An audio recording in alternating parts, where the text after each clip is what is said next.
chapter 6 now?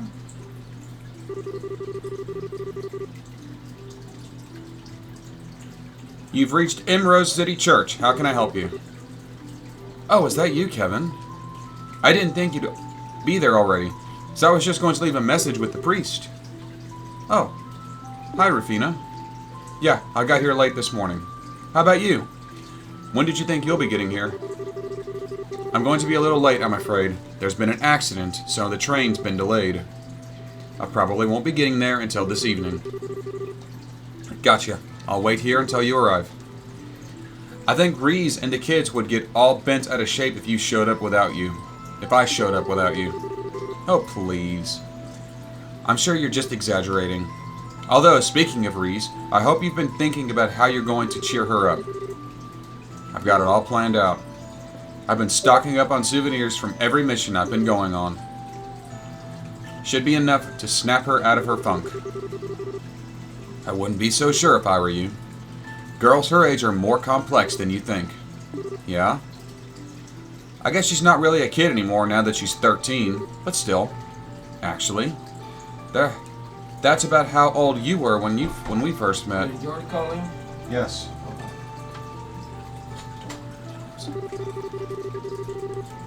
Now that you mention it, it was. How time flies. Sorry, it looks like the train's about ready to leave, so I have to go now. I'll see you later. If you get bored with waiting, you're welcome to go home ahead without me. Got it. I'll see you later. Man, how time flies is right. Have I really not been home for 2 years? I guess that makes 9 since I met Rufina. I hope Reese isn't too grumpy when we finally get there. Kevin! What is it, Father? Has something happened? Well,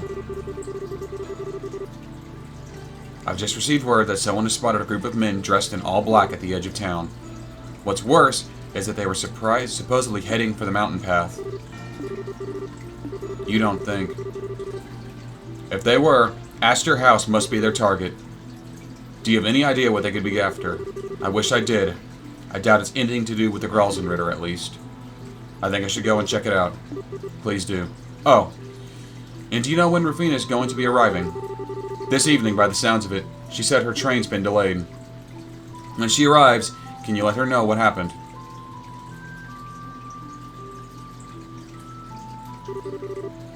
Damn it.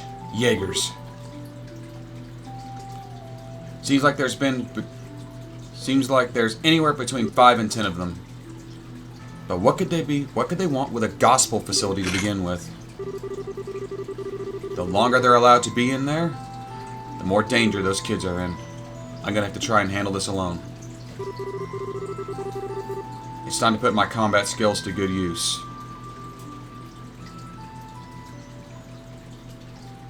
Well, we can take a guess how that ended, considering Kevin is still alive. Chapter 6, The Guardian's Trials.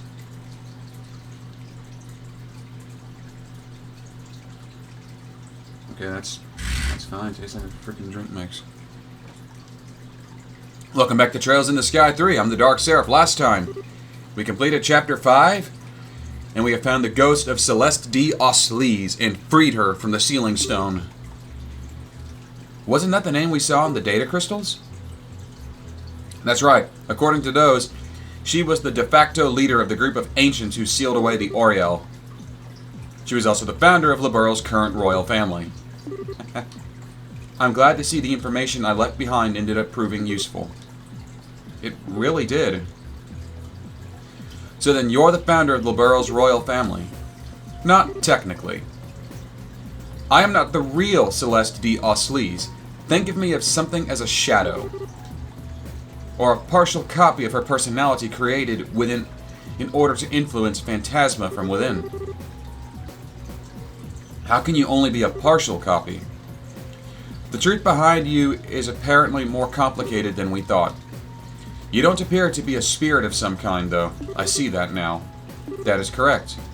Before I try to explain just what I am, I should probably tell you more about what the world you are in is first. You can do that? This should prove interesting.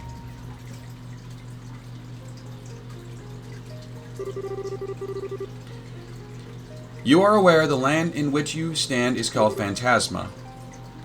This is a world belonging to a higher plane of existence created several thousand years ago by the Oriel. Its purpose was to act as a subsystem for the Oriel in order to incorporate and process the will of the liberal arc's populace. One might call it a self-organized world designed to realize countless possibilities, others as necessary. Countless possible others as necessary. What? A world designed to realize countless possible others as necessary.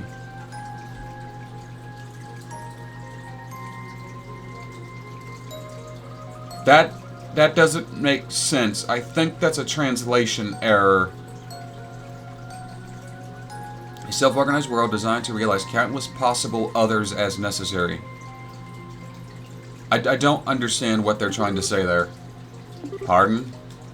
You've lost me. Yeah, you're not alone, Estelle. Yeah, isn't there a simpler way to explain this? With proper grammar, perhaps?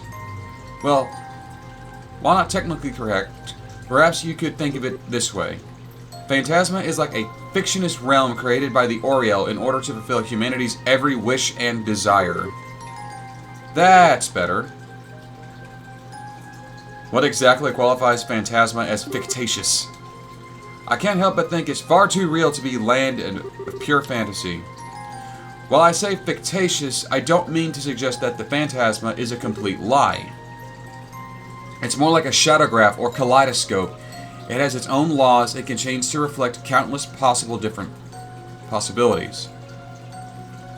That makes fucking sense. Nice work, Jonathan. Does this make the concept any easier for you to understand? So it changes based off of the people who go inside it. Somewhat, yes. And suddenly the name Phantasma seems that much more appropriate. As I stated previously, it was a subsystem of the Oriel rather than being the Oriel itself, and it helped to grant people's desire. They were separate entities, but effectively like two sides of the same coin. The relationship caught our eye as we were devising the sealing mechanism. You mean the mechanism used to seal the Oriel away? That was also in the data crystals left behind. Exactly. At first, we thought our plan would be impossible to execute. After all, the Oriel had complete control over the space itself and was able to influence mankind's every action. Even after coming up with the idea of temporarily freezing it and imprisoning it within a gravity barrier, we had no way to implement our plans. Without that, they were simply ideas with no real meaning. We were effectively at a total loss. You had discovered your foe's weakness but had no way to take advantage. That must have been quite frustrating. Indeed. And yet, our perseverance rewarded us with the development of something that could take advantage over those weaknesses. The Recluse Cube. This, then. Yes. That is the only object in existence able to interact with Phantasma without relying on the Oriel as an intermediary. Celeste used that to create a partial copy of her personality, that is, me, inside of Phantasma. Once inside, I began to work to sabotage Phantasma's functionality by using this garden as my base of operations. As a result, my efforts, the Oriel's processing ability was hindered just long enough for the plan to be executed. He who catches his foe off guard wins the battle. The same principle applies to martial arts. It sounds like you really put a lot of thought into planning everything. Maybe, but I can't deny that luck played a part in the end. Once the Oriel was sealed away, my work was done, and I fell into a deep sleep here. My reason being that if the Oriel were ever unsealed, I might be able to provide assistance to the people of that time. I'm pleased you've been able to handle it just fine without my help, however. Luck played a part for us as well. We're not even sure where the Oriel is now. As far as we're aware, it disappeared during all that happened at the Liberal Arc. I thought as much.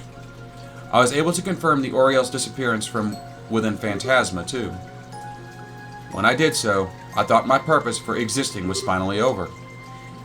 and that all that was left for me in this land was to embrace a slow and peaceful destruction. But that does not appear to be the case. Soon, the Lord of Phantasma appeared.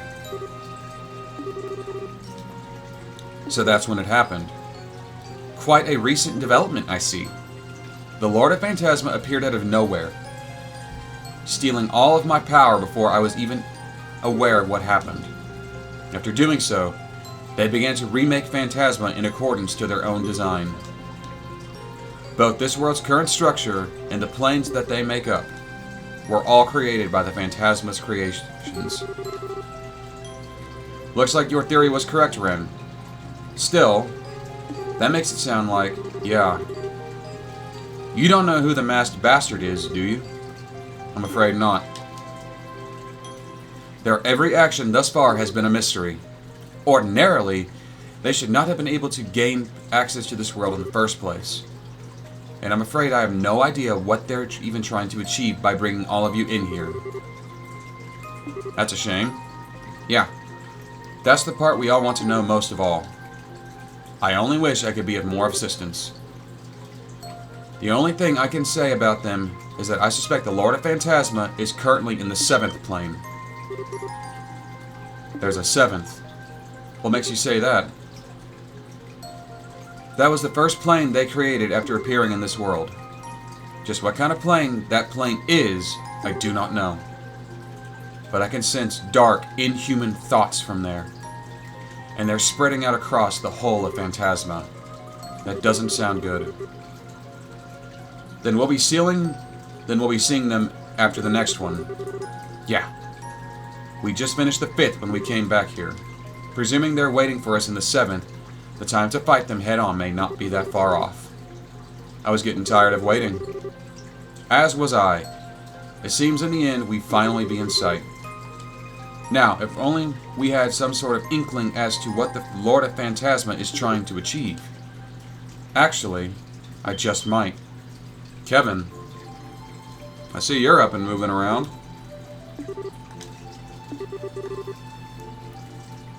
It's good to see you again, Father. You too. Wasn't expecting you of all people to get an invitation, though. Or you, for that matter, little lady. I'm sure you weren't. But I've got something I want to ask you. But I suppose it can wait until later. For sure.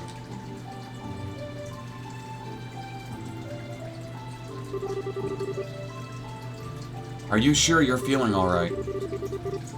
Right as rain. I'm feeling just great after that sleep. Must have done me a lot of good. And I see you guys made a whole lot of progress while I was out cold. Yeah. I am Kevin Graham. Or maybe I don't need to introduce myself at all, since you seem to know a thing or two about everyone who's come in here so far. True. I was able to tell what has happened at the Liberal Arc from the garden. And that of all the people here, you are the closest to the truth of what is happening here. Am I wrong? What? No, I don't think you are. I can't pretend to be as much of an expert on what what Phantasma is, but I've got a pretty good idea as to who's responsible for all of this.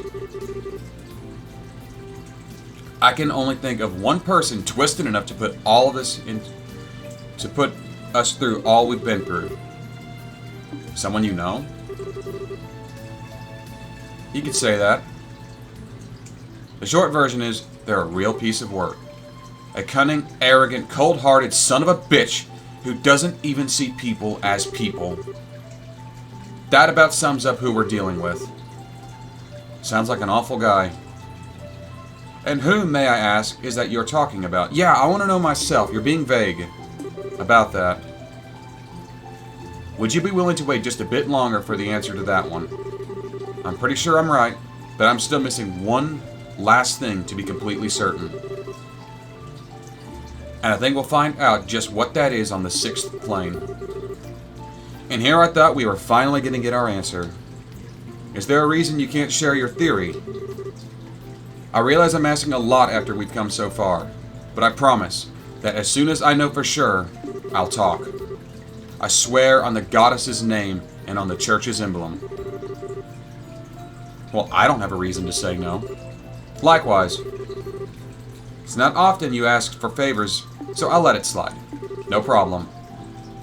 If he says, wait, I'll wait. I feel as though we can trust your judgment. I don't really care as long as I get to have my fun. I believe we're all in agreement. Consider this one settled. Thank you. Alright, let's make my party. I'm going to go do one of those doors. The one where I have to bring Mueller and Olivier. I want to see if it's going to let me do that one now, or if I need a certain item. If not, then I'll come back here and arrange my party proper.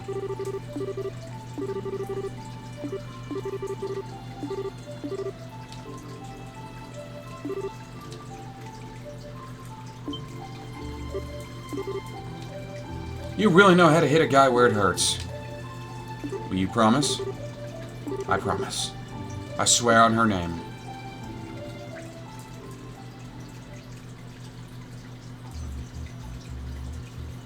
Alright, now I get to assemble my party. Obviously I'm taking Reese and Olivier. Do it! And Mueller. Because I want to go do that one door. Let me look at my equipment really quick.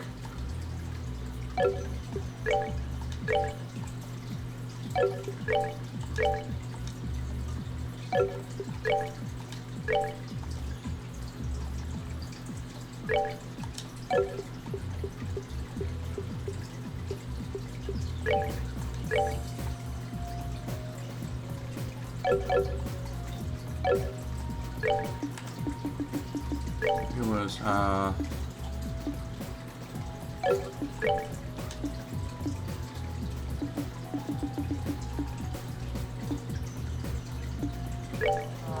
this one.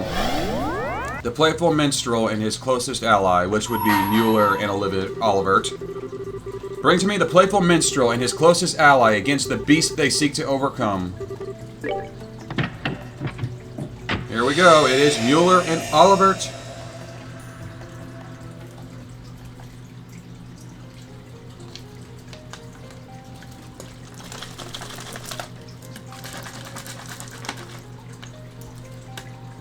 I'm probably going to alternate between killing him Olivier and Olivert, because he was Olivier in the previous two games, but he's going by his actual name of Prince Olivert here, so it's a little confusing as to what I should actually be calling him. 1 month after the collapse of the Liberal Arc, the banquet to celebrate the crisis' successful resolution was over with, and Estelle and her friends having largely left the capital to go elsewhere. One of them, however, Prince Olivert Rice Arnor, sat rather comfortably in the ambassador's office in Gransol. His work in the country was not quite settled. I can't believe you. I mean, my deepest apologies for not noticing that you were His Highness Prince Olivert sooner. Oh, I'm not surprised you never realized. I may be a prince, but my mother was a commoner. What point is there in bothering to remember my face? It's not as though I often showed myself in the palace or attended high society gatherings. Knowing me certainly isn't going to help you moving up the ranks, my friend. There's no need to be so humble, Your Highness. Besides, I'm actually rather grateful to you, Ambassador. You gave me all kinds of useful advice during my stay here at the embassy that I'm sure will be of my benefit to the future.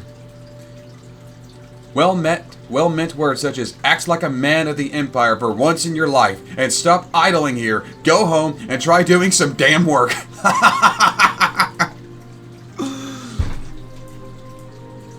Are you sure that wasn't Mueller? Are you sure that wasn't Mueller saying those words?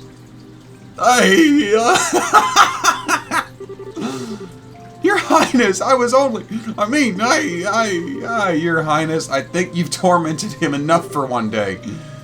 The ambassador behaved in the same way as any other sane man would in his position. If anything, I say he has every right to be angry at us for keeping the truth from him. But Mueller... I suppose you're right. I'll spare him any more teasing for now. Actually, I wasn't joking about being grateful to you, though. You truly have done admirable work over here in the past month. I have? Acting as a pipeline within the Empire, checking the safety of Erebonians residing in Liberl, and helping the international liner service to resume. And those are only the tip of the iceberg. You've done so much more. You have my deepest thanks as a prince of the Empire. I am not worthy of such praise, Your Highness. You, however, deserve the utmost for braving the danger you did flying up to the Ark. All of what happened seems to have caused quite the commotion in our homeland, so that people seem to be rather relieved now that they know the danger is past. It's all thanks to your courage that they were able to rest easy. There's no point in flattering me, Ambassador. I did what I did. Nothing more, nothing less. And I couldn't have done anything alone. All I was able to accomplish was thanks to the help of those around me.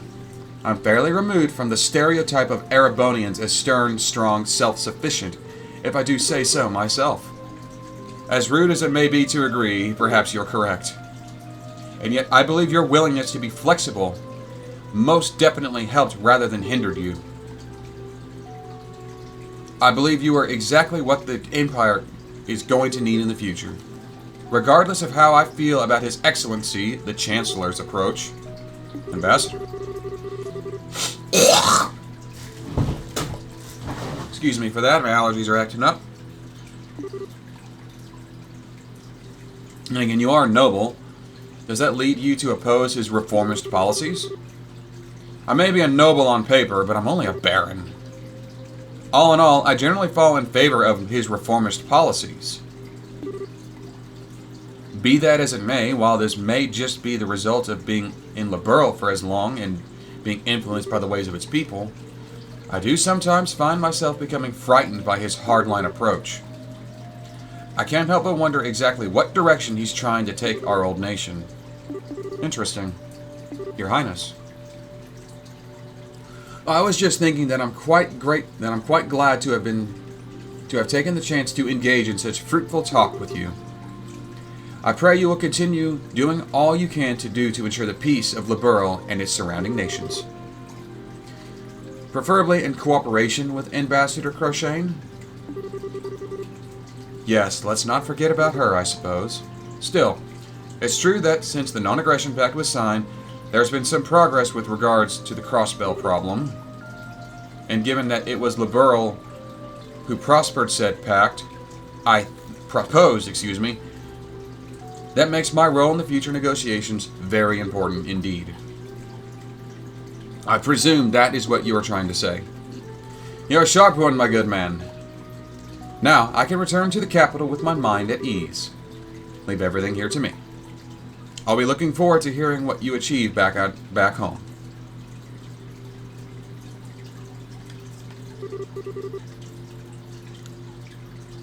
This truly is a country like no other.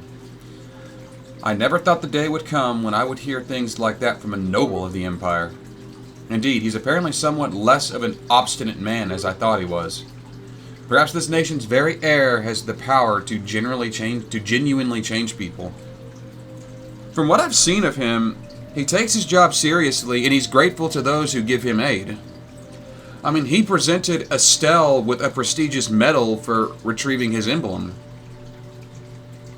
It's clear as day he is truly a noble person in more than just nobility.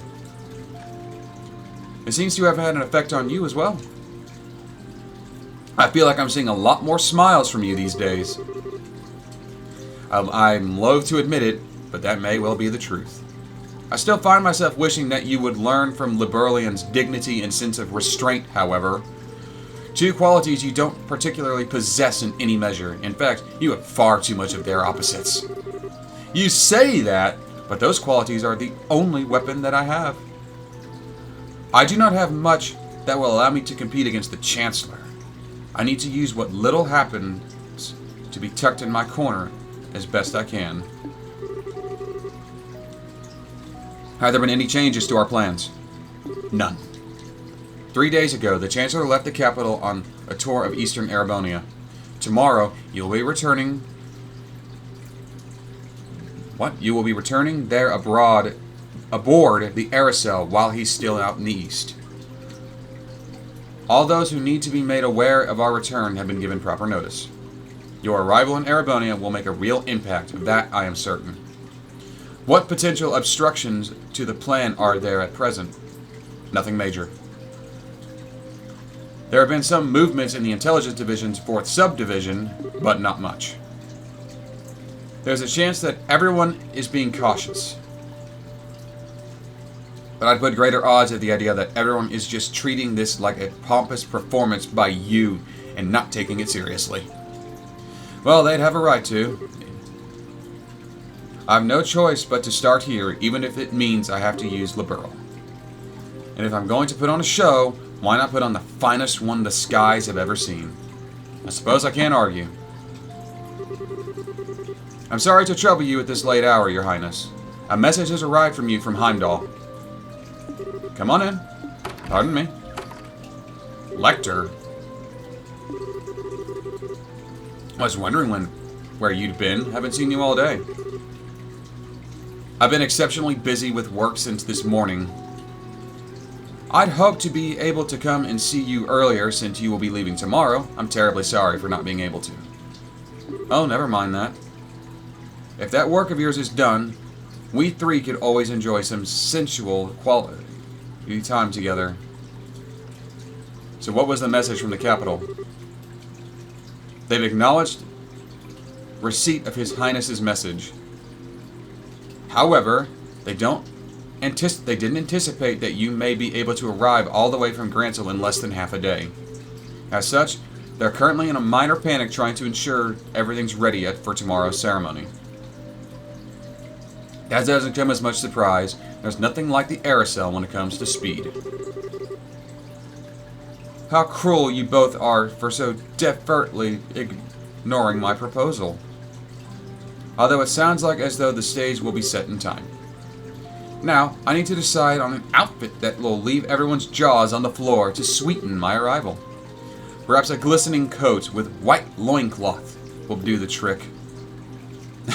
He's annoyed. That would make a grand impact, alright. I almost wish I could go along to see it myself. Don't encourage him. You show remarkable promise for someone so young. What do you say to coming back on the Aracel with me? I'd welcome your company. Your work here in Liberal is just about done, is it not? Your offer is tempting, but I'm afraid I have another job to take care of. The thought is appreciated, of course. Well, that is a shame. Good luck with that next job of yours. Thank you, if you'll excuse me.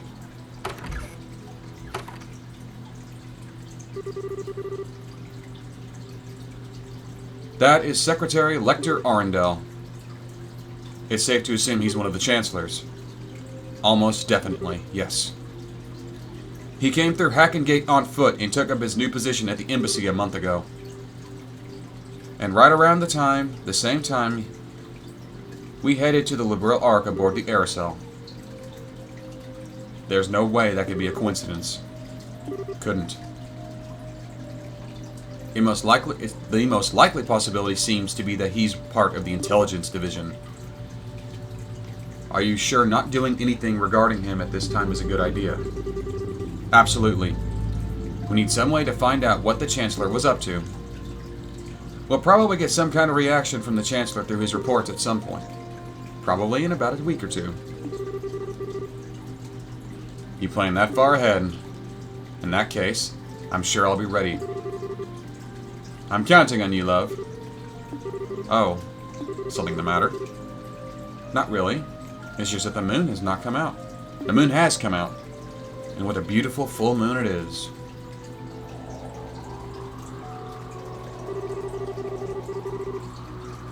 It's strange to think that this will be the last time we'll see a full moon from here. Truth be told, I'm going to miss it. Well, it looks like putting a smile on your face a little more often isn't going to be the only thing Liberal's done for you. But in all seriousness, we'll just have to do all we can to be able to come back here and see it again one day. While we're both still alive. Indeed.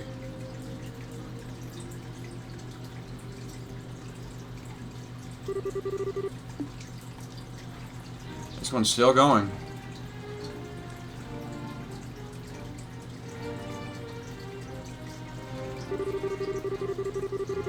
Your Majesty, Your Highness, I humbly thank you both for my generous hospitality during my stay in your fine kingdom. You were even gracious enough to humor my brazen request of escorting me back to Heimdall aboard the Aracel. This debt I owe you will be repaid many times over in the future. You needn't think of this as anything we went out of our way for. Escorting an honored state guest back home is a matter of course. There's also the fact that showing off the Aracel is a front of power and is basically telling the Empire to fuck around and find out. Particularly a guest whom we owe a great debt of gratitude. If you ever have the opportunity, please come back to Liberl again in the future. I imagine Estelle and Joshua will be back by then too, and will be able to give you a nice warm welcome. I'm already excited for my next visit. Have they left the country? They're busy getting ready for their leave in Roland at the moment. I'm planning to see them off when the time comes. I see. And incidentally, while the ruins of Hamel are currently sealed off, I'll do what I can on my end to ensure that they are allowed to visit. Could I trouble you to pass that along to them? Certainly. Thank you very much, Your Highness. Think nothing of it. I owe you a great deal too, Cassius. If not for your assistance, stopping that armored division crossing into Liberl couldn't have been as simple as it was. I can say the same to you. Still, as I'm sure you're aware, that outcome will have been well within our realm of possibility, the Chancellor. I doubt he was even surprised by the incident. Really? Most likely not. Arabonia had nothing at all to gain from using that situation to occupy Liberl. Certainly not to the extent that I would be worth going out of my way to develop inefficient steam tanks. The only reason I can see him doing what he did, was a show of power to surrounding nations, a statement that even with that orbital power, Erebonia's army could still act. I indeed suspect that was his true aim. It's not a bad aim, honestly. Given that the nations of this world are entirely dependent on orbital power, that he has the means to act without it in the event that they get shut down again is a mass show of power of fuck around and find out. So you did notice. The orbital shutdown phenomenon was a complete unknown to the rest of the continent. Perhaps it might never occur again. There's always a chance that it might. Whether it's here or somewhere else. I hear the Empire only built a relatively small number of those tanks in all too. Certainly not enough to launch a full-scale invasion. By the sounds of it, they were put together in Reinfeldt's factories using parts intended for standard orbital tanks. But as it stands, the know-how to put together tanks like that only exists in the Empire. And in these unprecedented times, no other nation has the time or resources to try and develop extremely inefficient steam-powered weaponry. In a sense, because of what just happened, the Imperial Army's effect as a deterrent is even greater than ever. He's using war as a diplomatic tool, and very effectively at that. He's no fool, that's for certain. None of this has ever occurred to me.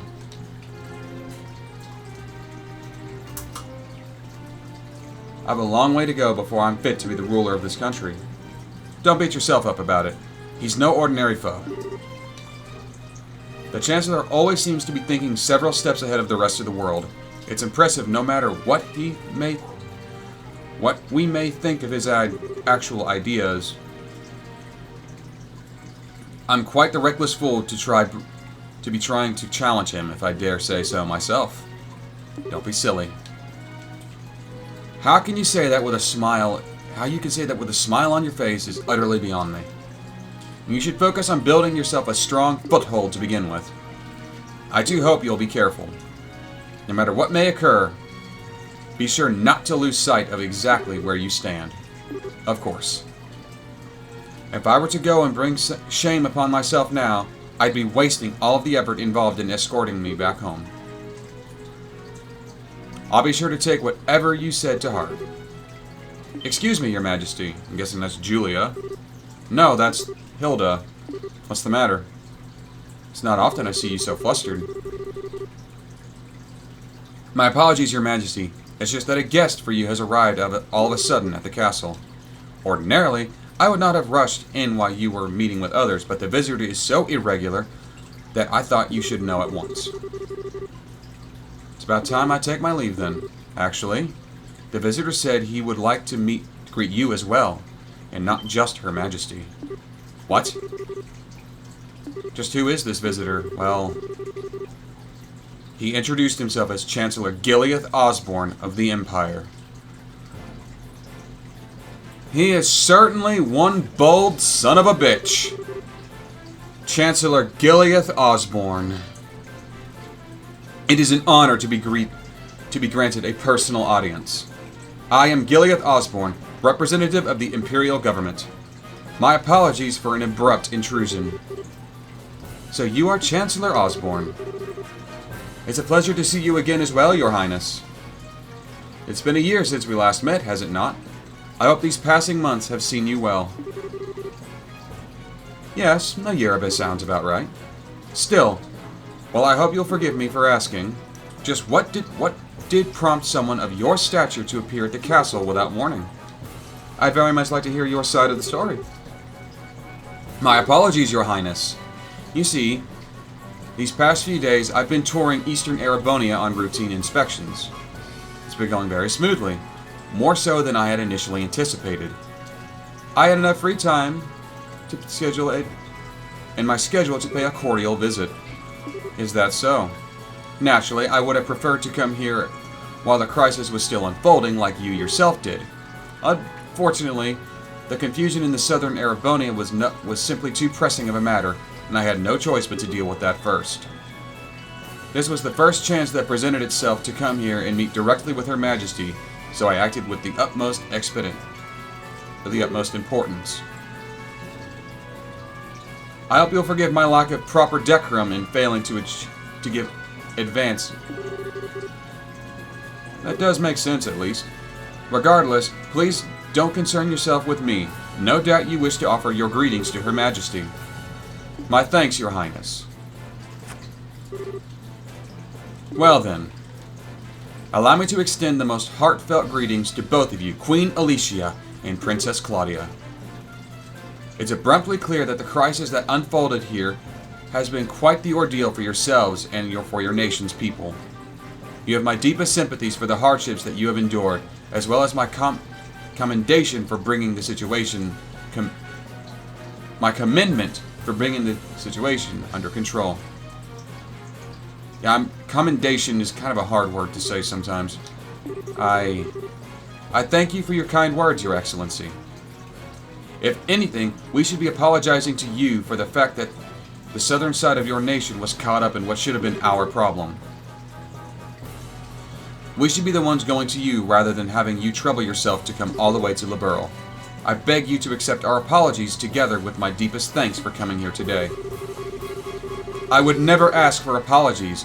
I've heard what happened was a work of a shadowy organization stirring up trouble within your borders. While I meant well by sending a military force to aid you, I wouldn't have done something so careless had I known the truth of the matter. My actions were rash, foolish, and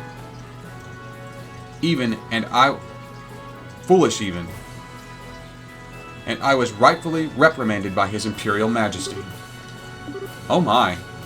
Fortunately, His Highness the Prince was able to act with all due haste to put right my misstep before an even greater harm was done.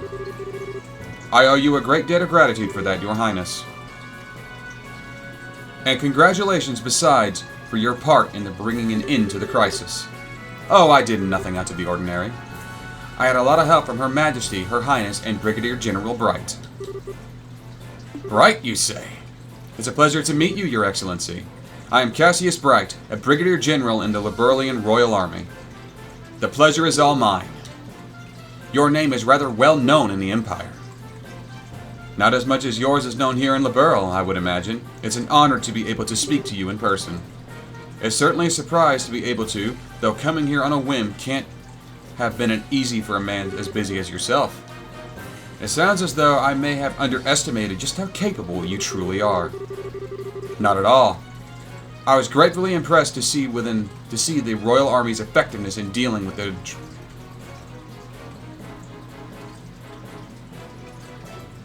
what? The tumult here? Tumult. I have never seen that word in my life. I'm going to say with the trouble here. I'm assuming that's what it means. Your forces have proven powerful yet flexible, capable of dealing with emergencies ably and decisively. I might go as far as to say it embodies an ideal that the Imperial Army, with its swollen ranks, could never hope to achieve. You flatter us. For your part, I hear you were responsible for the establishment of the Imperial Army's famed intelligence division. Our army is in desperate need of a new one of our own. It almost sounds as though the two of us would each want what the other has. It sure does. May I ask, Your Excellency, what will you be doing now? For my part, I tend to be leaving Liberl today, so I'm afraid I won't be around much longer. So I've been told. Perhaps you're intended to make your grand arrival in Heimdall aboard the famous Aracel? I'm impressed you're already aware. I almost wish I could return to Ereboni aboard it alongside you, but alas, I'm afraid I have other business demanding my attention after I'm finished here. I'll be leaving Liberl separately this afternoon. That is a shame. I would very much have liked to invite you to this evening's banquet. Please, you need not go to such troubles on my account. I feel as though I've put you out of enough showing up unannounced as I did, to say nothing of dining with you as such esteemed company. Still, I do have some time before the airship I'll be leaving on is due to depart. That being the case, might I ask for a little of your time, Your Highness? I have a few things I'd like to discuss with you personally. Very well. I have some matters I would actually like to discuss with you as well. What a fortuitous coincidence. Fortuitous, excuse me. Allow me to have a room arranged for the two of you to have your discussion. Hilda, if you would. Certainly.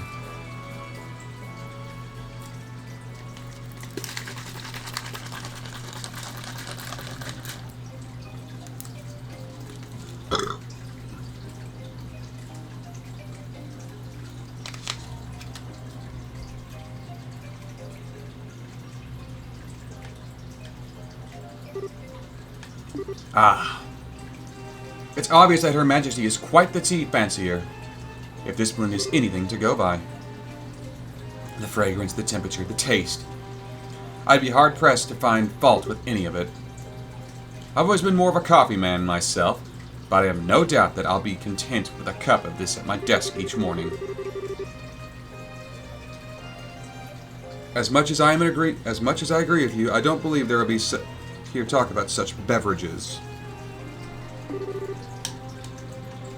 So we'll get right to the point. What did you want to discuss with me? Ha.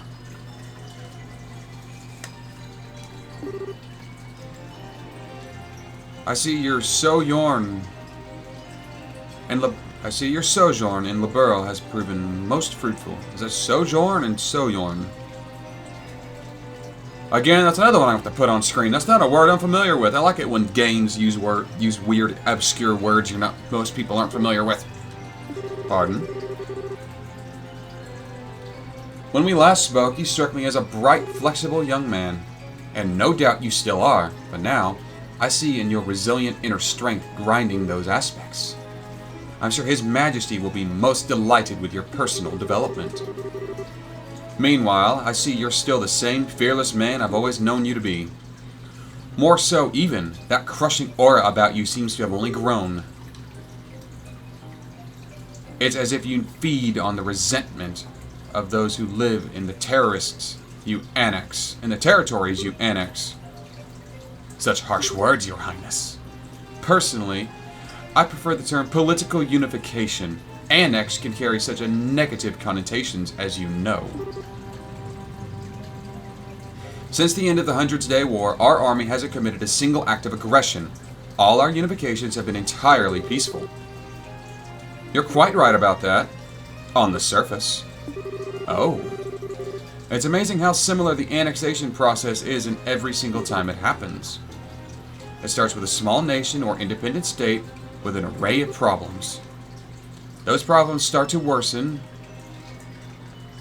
after which Jaegers and other dangerous elements enter, plunging public order to an all-time low.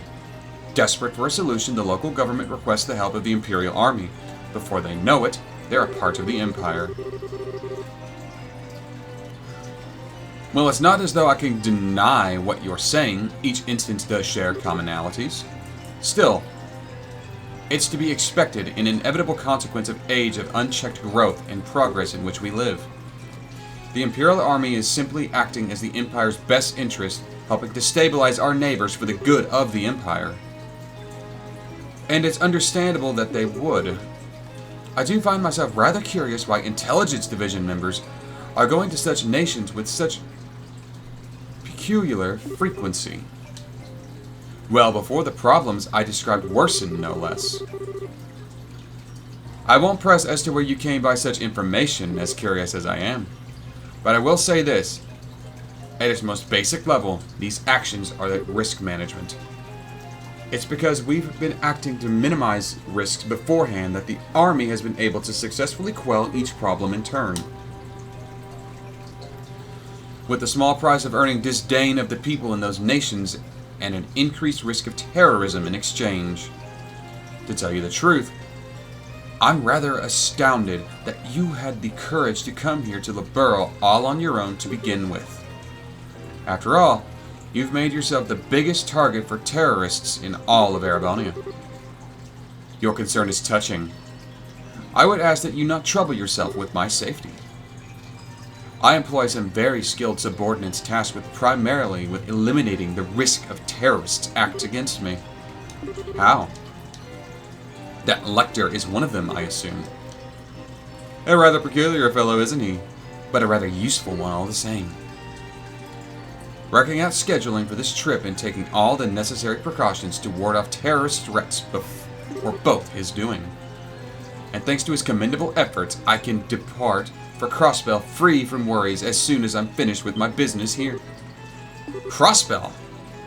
Are you surprised? I'd be participating in a top-secret discussion with a representative of the Crossbell government. Recently, a large amount of funding has been flowing into the...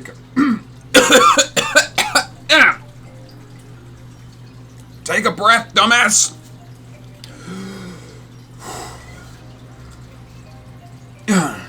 Recently, a large amount of funding has been flowing into the country through Republican channels, putting our allies on the defensive. Jesus, I can't breathe.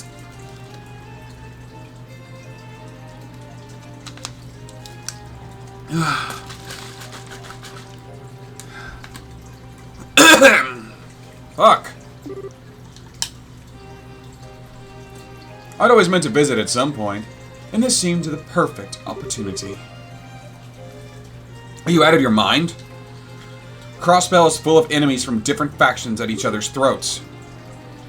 I hear it's even a hotbed for terrorists and criminal organizations because of its position as a buffer state. Does that really sound like the place the Erebonian Chancellor should be visiting even on an unofficial visit? I'm surprised to hear that you're advocating caution in the face of potential danger, Your Highness. After all, it was you who flew onto an ancient city at great risk to your own safety and returned unharmed after surveying it. Compared to such rousing risk-taking, my visit to Crossbell will be child's play. I'm sure you're aware, you're regarded as something of a hero back in Erebonia. To see a hero make a grand return befitting a newly minted legend and aboard the famous Aracel, no less. Naturally, our hero will has also taken the time to ensure that every well-known newspaper and magazines are well aware of his homecoming, too. Oh, I have no doubts that your triumphant arrival will be every bit as glorious as it played out in your imagination, Your Highness. Do be sure to capitalize on this chance as to best build yourself a firm foothold. I expect great things from you. Well, he is nothing if not bold.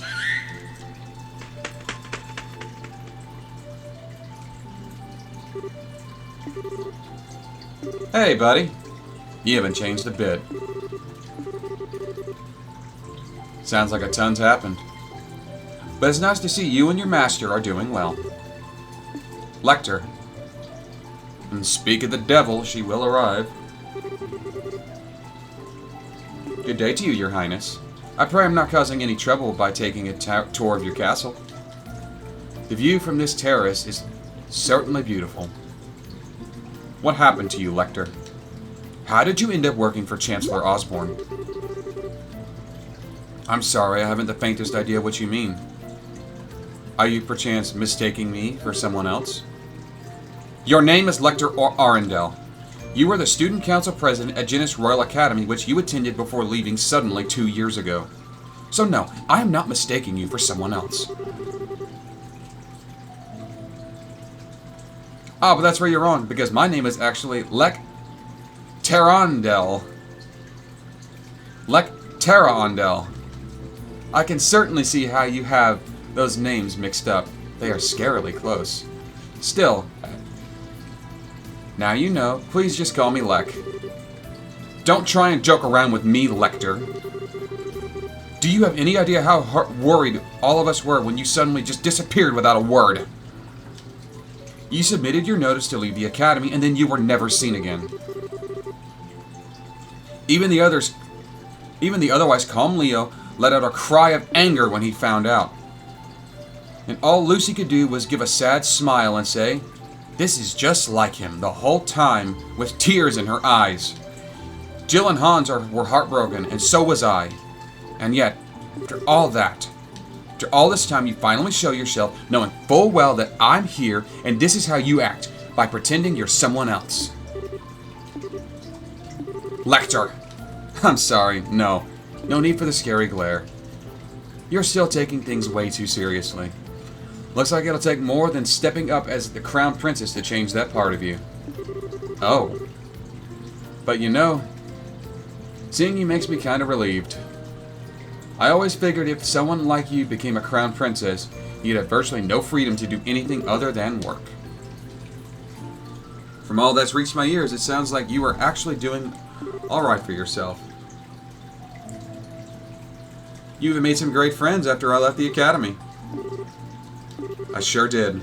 Nonetheless, it's thanks to you that I was able to change it all. You were the one who gave me the first push in the right direction.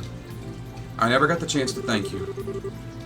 But all this time, I've always been grateful. Well, I am certainly honored. Do I get a kiss in return? You do not. I may feel respect towards you, but nothing romantic. Well, that's a bummer. There was me, all taken in by how pretty you'd become, wondering if this would be the start of something downright magical. And what happens instead?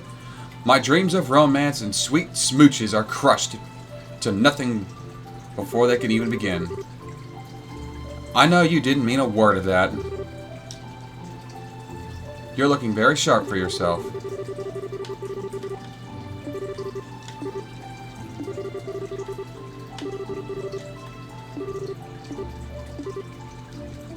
I'll ask you again, Lecter.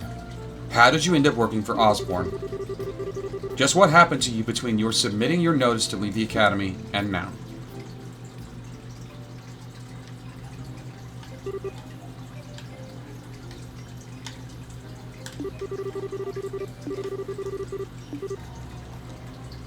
Oh, Adios forbid. What reason would I have to suggest such a thing? At the end of the day, our positions are functionally the same. I'm not sure I understand. Did you not think so? Personally, I find it rather difficult to believe that you would not harbor the same hatred toward Erebonia as it is today. A grand empire clinging to the glories of a bygone era, ruled by the nobility and shackled by meaningless convention. People call me the Blood and Iron Chancellor, as though I hold the whole of Erebonia in the palm of my hand. But in reality, my position is far more tenuous. I have supporters and allies in the capital, certainly, but outside its walls, the nobility holds far more sway than any of them. And while it is true I hold a great amount of power in the form of the Imperial Army, even then, I truly only command 70% of it. The remainder is loyal to the nobility, who also maintain their own private armies. With those factored in, my advantage shrinks substantially. So you see, I'm still very much in the midst of a battle to truly exert control. Which is why you're building railways all over the country to expand your aura of influence. And you've been annexing new territory to that same end. As I've long thought, you clearly understand me better than anyone. That is why I'll say this once again. Work with me, Your Highness. With your support, our nation will be able to bring about a great reform faster than ever. The noble faction, bloated with its centuries of decadence, can only be stopped before they have the chance to unify against us. Surely that's what you desire more than anything. Let me ask a simple question, Chancellor. What connection do you have with Ouroboros? I'm afraid I'm not quite sure why you're asking. I will say this, however. I'm a firm believer in using every resource at my disposal in the name of achieving reform. That's the way I believe in handling politics. I see. Well, it certainly does seem as though we would be seeing eye to eye in many ways. And that's all the more reason I'm afraid I must refuse. Is that so? Yes, I find it difficult to like the rotten noble faction that exists in the Empire. Well, and perhaps you're right, that hate is more of an appropriate word. But my feelings of fear towards your methods are far greater than my feeling of hatred toward the nobility. What you seem to be doing is trying to compel Erebonians with a delusional utopia to whip them into an enthusiastic frenzy. No doubt by successfully convincing the people, the old guard will fall into the metaphorical firestorm created. And yet by then, the gears are already begun turning. There will be no satisfying a roused populace with a thirst for revolution. The storm will just keep growing rather larger and more ravenous, engulfing anything and everything in its wake. You know this, don't you, Chancellor? But of course, after all, that's what I intend to happen. It's the first stage of my many reforms. I'd be more than happy to fulfill my details with you if you were able to work with me, Your Highness. In the meantime, I wish you well in strengthening your foothold back in the Empire. Of course, it's your intention you will find it necessary to work with the nobles to do so. You so despise. You truly do see through everything, don't you? Well, that's the noon bell. The airship will be arriving shortly. Which means it's time for me to take my leave, I'm afraid. I look forward to seeing you again in the capital in 2 weeks' time.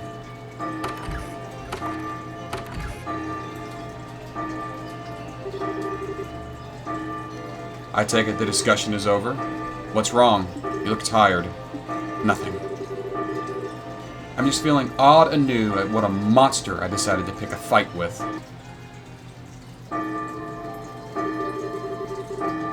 Oopsie. I think it's probably time I leave. I'm gonna have to stop you there and get going. What? I'll see you, Sieg. Next time I see you, I'll bring you some Erebonian salami as a souvenir.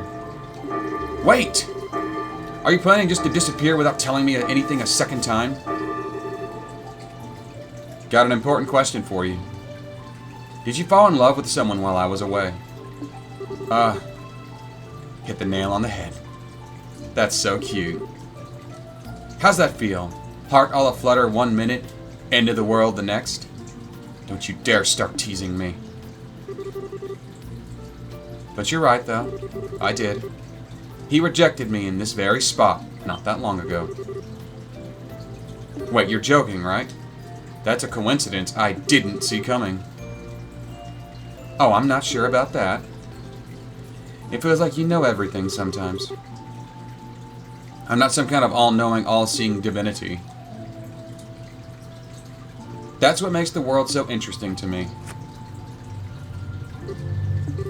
Oh, I'm happy for you, Chloe. Knowing the pain of first love is what makes a girl blossom.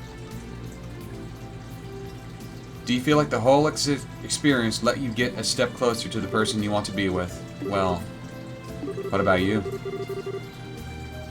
Do you feel like you're getting closer to becoming the person you want to be by staying at the Chancellor's side? Kinda hard to do that when I don't have a person I want to be to begin with. I'm just sticking with him because it feels like it'll be fun. I've been doing it since I joined the academy. That prince is proving surprisingly capable, but he still isn't a match for the Chancellor. Tell him to watch his back, so that he doesn't get swallowed up by that monster after he gets tired of dancing.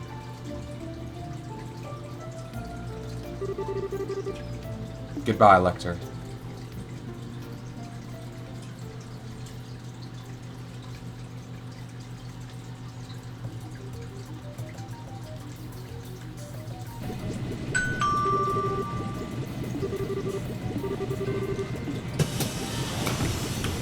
Chancellor Osborne really is one cunning bastard.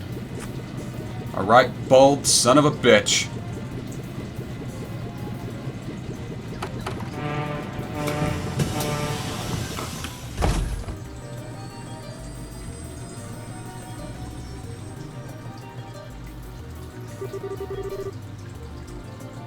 So that was the Blood and Iron Chancellor. I can't believe he actually went out of his way to use a civilian airship when he probably has a private one. I'd heard rumors about how ordinary he is. About how out of the ordinary he is, but he lives up to all of them. He keeps me on my toes. Him aside, thank you for coming all this way to see me off, Shara. I was lucky I just happened to have business here. It feels like this is going to be the last chance we get to see each other for a while. Rather unfortunate, as my dream is always to live away my days in the lap of luxury. Good luck with that. Changing the subject, though, who was the young man at the Chancellor's side? He didn't strike me as ordinary. You could tell. Of course. I'd say I'm used to running into people who are out of the ordinary at this point. We've sure fought enough of them. His name is Lecter Arundel. He's a secretary who was sent here by the Imperial government. Apparently, he was the one who planned out all of the details of the Chancellor's visit. I can't pretend to know much regarding his background, but he's exceptionally skilled at what he does. Actually, I know a little. What? Oh, is that true? Yes. He was a student at the Genis Royal Academy and was the Student Council president. And he just disappeared. Unbelievable. Then, someone connected to the Chancellor had visited Liberl first. And he's very likely to have had his own versatile information network established here long before I even came up with the idea. I think it's safe to assume. Which also means that it's safe to assume that he knows every detail about all that's happened here since. From the coup d'etat to the crisis regarding the Oriel. All of it. That man gets more unbelievable by the minute. He actually gave me a message to pass on to you earlier. Watch your back, so you don't get swallowed up by that monster when you get tired of dancing. He sure knows how to sting where it hurts. Although I do feel like I can see the whole world.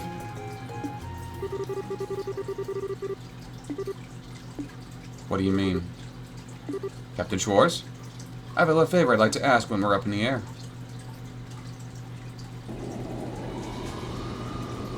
Well, this is just still... No, that's the commercial airliner.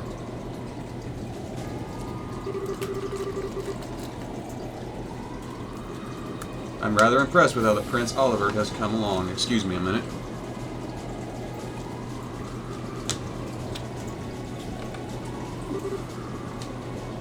No matter how he chooses to act from here on, he will have his uses. You would say that, given that you think of everyone as your pawns. That's me. The Prince. There's me, the Prince, that's society. I think you're more of a bishop to Gilead than a pawn. Indeed. And I am much of the same. We are but pawns in the vast board game that the Empire has, where a thrill like no other will take place. But it's because you, too, wish to see how that game plays out that you've chosen to stand by me. What can I say? Just don't forget that this place, right here, might not be loyal forever. And such betrayal would be perfectly fine by me. Or did you honestly think I'd never considered the possibility? Just thought I'd say it. How are the other Ironbloods doing, by the way? They're all doing well by the sound of it. At the rate things are going, there's a chance all the Prince's efforts will be for naught. Perhaps I ought to hold back for a while. You sure don't pull any punches. You know something? I shouldn't write him off so easily if I were you in your shoes.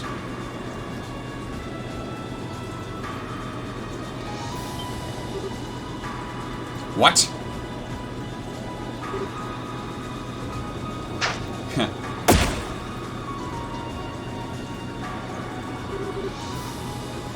These look like rose petals.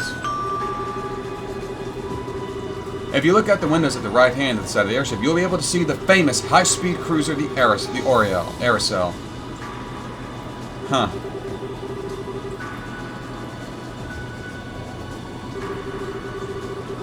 I give thanks to Adios for good fortune to have been able to come to you today. May your journey be filled with beautiful roses and her blessing. And of course, may your journey to your homes be safe and pleasant one.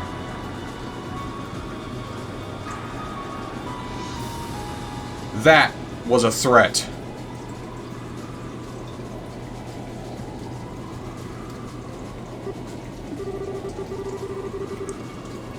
I never thought there was a bigger dumbass in the world than me. And yet here we are. Very well, debaucherous Prince. I look forward to seeing what you can do. Show me how long you can hold out against me. Seems like Olivier is a bold son of a bitch in his own right. Return to the Empire. Side story finished. Yeah, this one's gone for Divine Isle. Look at that in a minute. And 7,000 Mira.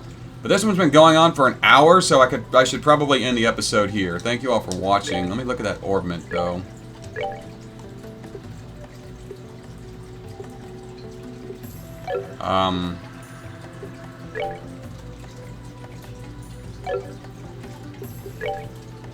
Divine... Ah, there it is. Scent, Eagle Eye, Information, Septian Vein, Luck. That's pretty good, actually. But I can't equip it to you because it's a level 3 quartz. Okay.